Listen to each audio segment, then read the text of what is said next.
17 দিনের বিদেশ। বাহাদুরি করে, হিংসা করে, জিদ করে, আরেকজনের সাথে জোড়া গেঁথে বউ বিদেশ নিয়ে রাখতে পারছে মাত্র 17 দিন। একেই বলে আল্লাহর গজব, আল্লাহর বিচার। আসসালামু আলাইকুম, কেমন আছেন সবাই? আলহামদুলিল্লাহ, আমরা শারীরিকভাবে সবাই অনেক বেশি ভালো আছি, কিন্তু মানসিকভাবে খুবই লজ্জিত। কারণ কিছু মানুষকে লালন পালন করেছি ঠিকই, কিন্তু সঠিক শিক্ষা দীক্ষা দিতে পারি নাই। কথায় আছে না যে অহংকার পতনের মূল, হিংসা মানুষকে ধ্বংস করে, আর জিদ মানুষকে বিপদের দিকে ঠেলে নেয়। কিছু পণ্ডিতের দশা হয়েছে ঠিক সেই রকম। ওই হাতির টয়লেট দেখা ব্যাঙের কুতুন দিয়া লাভ আছে? এখন আমি 6 বার না 600 বার বিদেশ যেতে পারবো।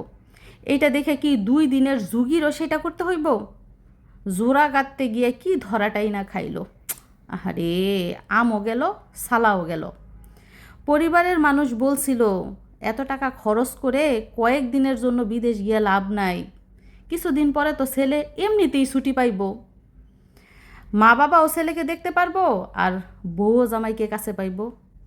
2 দিনের বউ আঙুল খাড়া করায় বলে তার জামাইয়ের টাকায় বিদেশ যাইব, জামাইয়ের বাপের টাকায় যাইব। তারপরে জামাইয়ের বাপের টাকায় না, বউয়ের বাপের টাকায় বিদেশ গিয়া সারছে।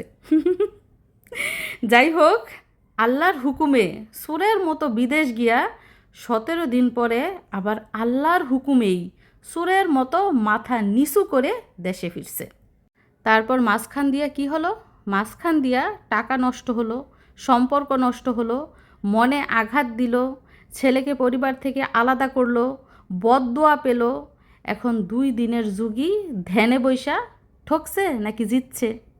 মনে আছে কুটনি ননাসের সাথে বিদেশ গিয়া ননাসের সংসারে যে 6 মাস থাকতে পারছে, তখন তো আল্লাহর গজব পড়ে নাই, তখন আল্লাহর রহমত বর্ষণ হয়েছে। কারণ ননাসটা তো কুটনি না, ননাসের দিলটা হয়েছে সাদা ধবধবা পরিষ্কার।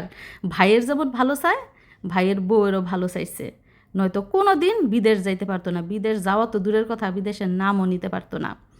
আজকে ভাই বিদেশ বইলাই ভাইয়ের বউ বিদেশ যাইতে পারে, স্বপ্ন দেখতে পারে। কিছু মানুষ কমেন্ট করে বলে রানী রাজার সাথে চাঁদের দেশে থাকবে, তাতে আমাদের কেন জ্বলে? আমাদের কেন জ্বলবে রে ভাই?